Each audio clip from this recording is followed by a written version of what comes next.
Coba. Satu bidang yang sudah selesai itu hasil akhirnya ini.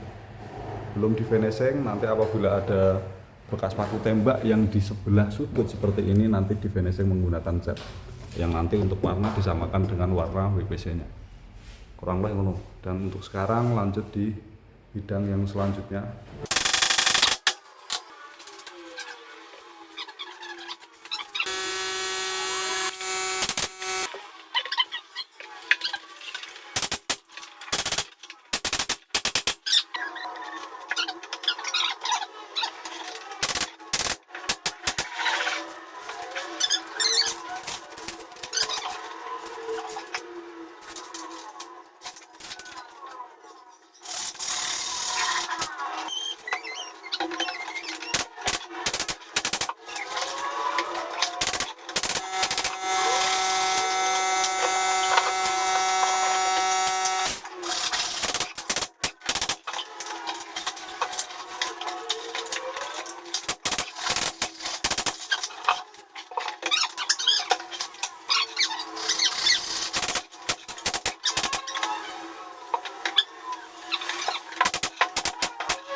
Untuk hasil akhirnya kurang lebih seperti ini.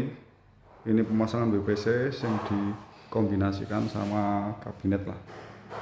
Terus untuk yang sebelah sini pemasangan WPC di area Wastafel.